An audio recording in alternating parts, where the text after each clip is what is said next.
लोंसिनाय देहाजों जावसिनो ओंखारबोबाय। दिनै लोंसिनाय देहाखौ लानानैब्लाबो बयनिसिमबो खुलुमहरबाय। दिनै माखासे गं गोनां सुबुंफोरनि थाखाय जोंनि जिथु बर'नि थामोनथा रैखाथि बे गोमालांजोबनोसै। दिनै बिथांमोनहा बिटिआर गोजोन गोरोबथानि गेजेरजों रावबो बारग' हिन्दी बिथांमोननि समयसाखौ समाधान खालामना होनो हायासै। बर' बिमानि गांनाय उखैनाय, बर' बिमानि मेगननि मोदैखौ बिथांमोनहा हुखुमारना होनो हायासै। दिनै बेवहायनो गुबुनारिफोरा जों बर'फोरखौ मिनिनो हमबाय। मोनसे समाव हाथियारजों नांनाय बेसेबांबा गिलु बालु आरो बयजोंबो बुहुमनाङैनो मोनथिजानाय बर' हारि जाय एनडिएफबिनि गेजेरजों सिनायथि जादोंमोन, बिथांमोनहा दिनै गोरोबथानि उनावबो उदां जायासै। आरो जाय गोरोबथानि उनावहाय बिथांमोनहा गावसोरनि जिउखौ खोमानानै न'खरनि बिमा बिफाखौ मेगनाव मोदै खुगायाव खुदै खालामनानै थांबाय। दिनै बिथांमोनहा बिटिआर गोजोन गोरोबथानि उनाव जिउ गोमानांनाय बिदा बा फंबाय बिथांमोन जाय जनक आरो जोंसार, बिथांमोना दिनैसिमबो बिथांमोननि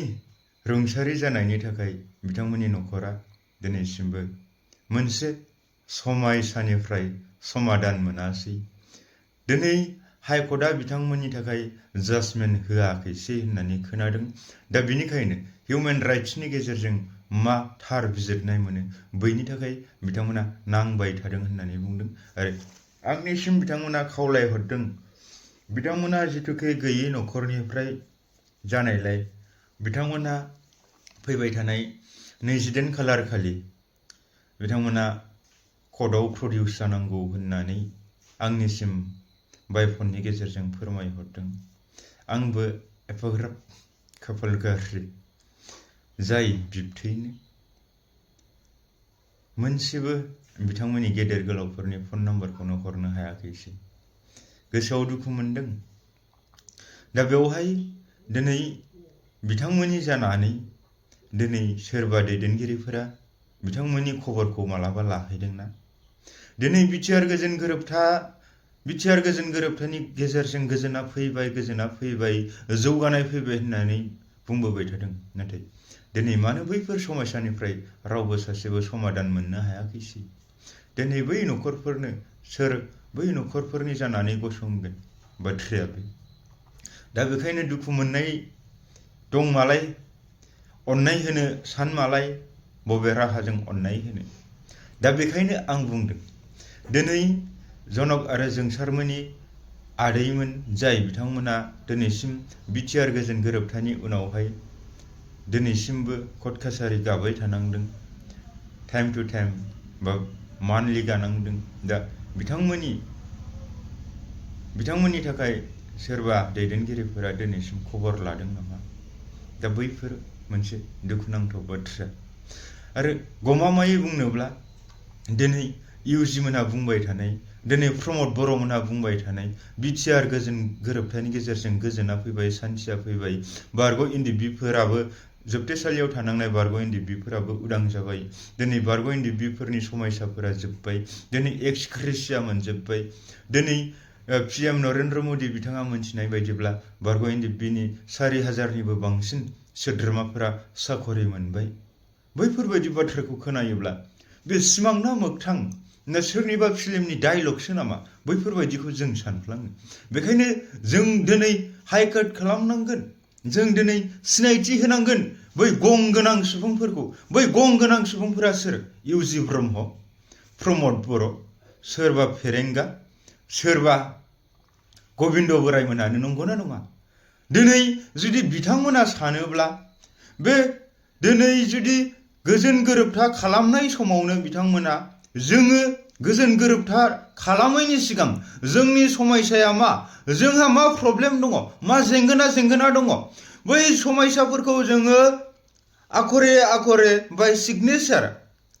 बिथांमोना दलिलाव सहि होलायनानै बा पार्लियामेन्टआव बिल पास खालामलायनानै बैबायदि जोङो माखासे जोंनि जेंगोनानिफ्राय जों जेब्लासिम बारग'आ अब्लासिम जों सहि होआ होननानै बिथांमोना गोरा डिसिसन लानायमोनब्ला दिनै बेबायदि समयसाया जानाय नङामोन। जायनि फलाव दिनै साफ्रोमबो बारग' इन्दिबिफोरानो होननानै बुंजायो कर्ट कासारि गानाङो दिनैसिमबो बिथांमोननि जिथु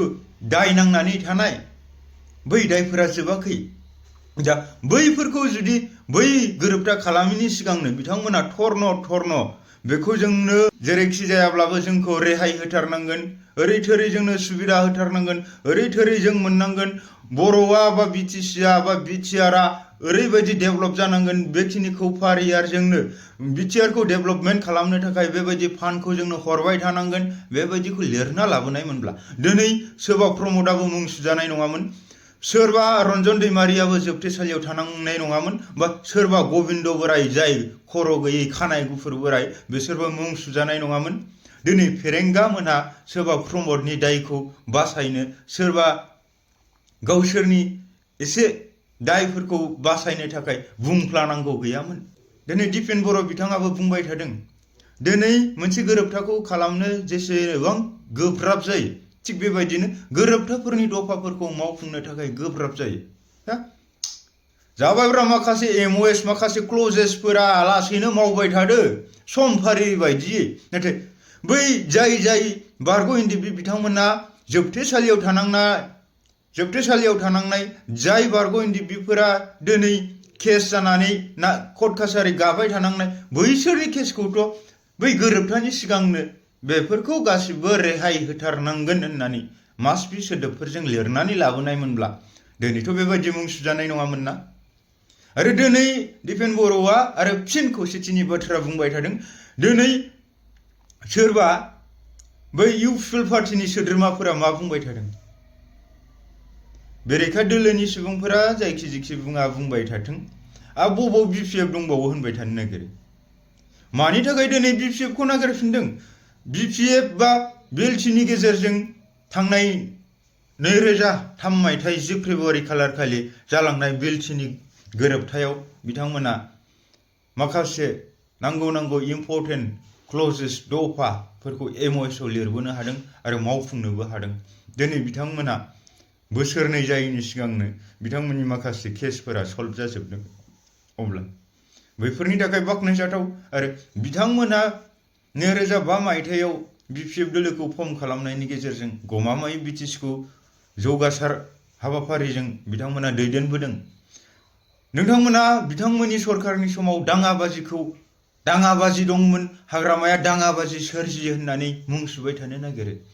बे समाव मानो जाया बे समाव सोमावसारनाया कन्टिनिउआसमोन बे समाव एबसुनि गेजेरजों नन भायलेन्सखौ सोमावसारदोंमोन इन्दिबिनि गेजेरजों हाथियारनि गेजेरजों सोमावसारदोंमोन अब्ला सोरबा हाथियारनि गेजेरजों सोमावसारनायखौ सोरबा नन भायलेन्सनि गेजेरजों सोमावसारनायब्लाबो बैसोरनि सोमावसारनायखौ बैसोरनि डिमान्डफोरखौ फुरा दाजाथों होननानै सरकारनिफ्राय एसेब्लाबो प्रेसार होनाय थायो बै समाव आसाम सरकाराव मा दंमोन भारत सरकाराव बबे सरकारा दंमोन बैसोरनो बैबायदि हाथियार लाग्रा आफादफोरखौ फोजोबस्रांनांगौ होबथानांगौ गादबनांगौ होननायनि गेजेरजों बैफोरबायदि दाङाबाजिया सोमजिबोदोंमोन बैनिफ्राय जाय नन भायलेन्सनि गेजेरजों सोमावसारदों बिथांमोनखौबो बिथांमोननि डिमान्डखौ जों होबथानांगौ जेरैहाय आसामखौ बोखावनो हाया होननानै आसामनि माखासे इन्टेलेक्चुयेल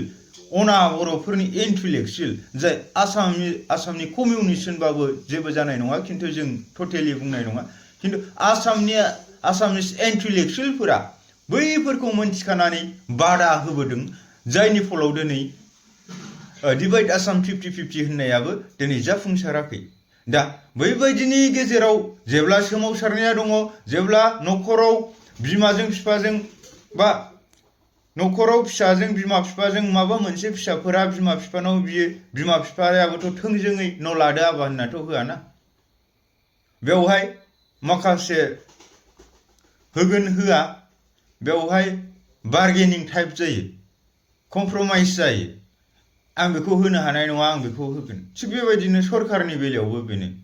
दिनै जों आसामनि सिङाव थानायखाय जोङो आसामजों थाया होननानै जोङो आलादा उदां बड'लेण्ड सोरजिना थागोन होननानै जों सोरनाव बिबाय थादों जों भारत सरकारनाव बिबाय थादों दा भारत सरकाराबो जोंनो थोंजों होआलासिनो आसामनि माखासे इन्टेलेक्चुयेलफोरनाव सोंगोन आसामनि सरकारफोरनाव सोंगोन बर'फोरनो उदां बड'लेण्ड होनाया मोजां जागोन ना जाया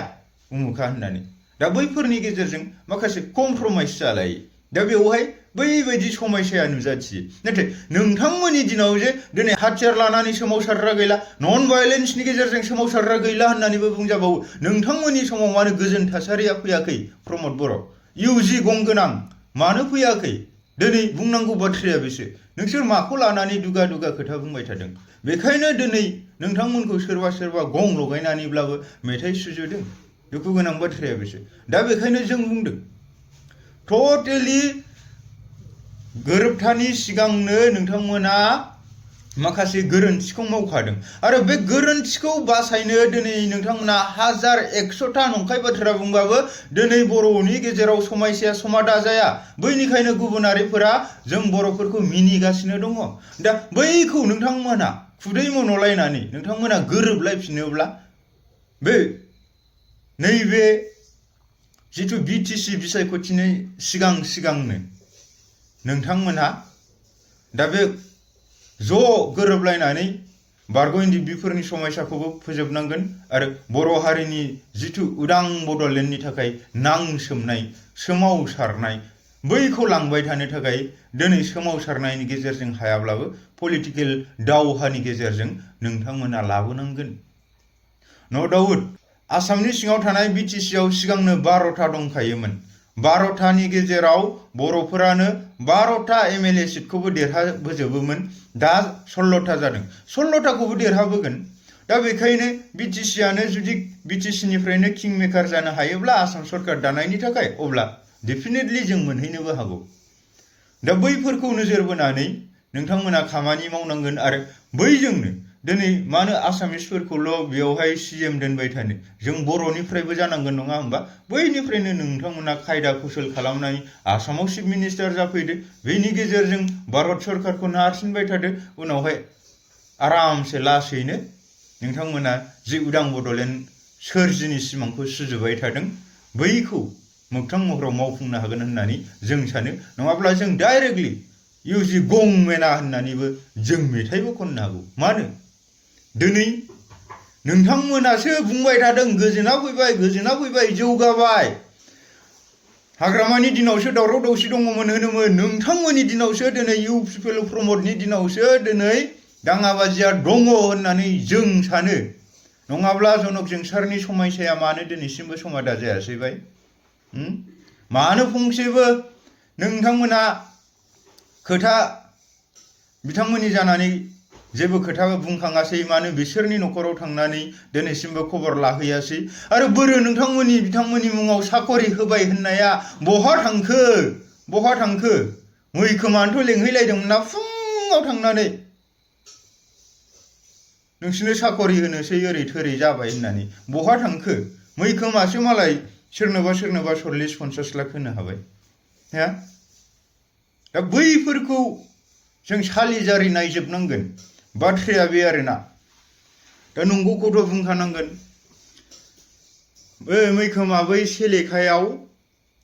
थांनानै फुङावनो लेंहैदोंना लेंहैयाखै सोंना नायबानो जाबाय जाय 40 लाखनि थाखाय दावराव जानाय बायदि गाज्रि रावजों फन रेकर्डआ भाइरेल जानाय सोरबा सोरखौबा नों उमुखखौ ओरै थोरै सों होनलायनाय बैफोर मानो नुजाथिनाय दा बैफोर बाथ्राया बेनो स' खौसेखौ नांगौबा दिनैबो सम दं दिनैबो नोंथांमोना फिन खनसे खुदै मन'लायनानै गावजों गाव गोरोबलायोब्ला दिनैबो बर' हारिनि गेजेराव माखासे समस्याया 50% जोबनानै थांगोन होननानै आं सानो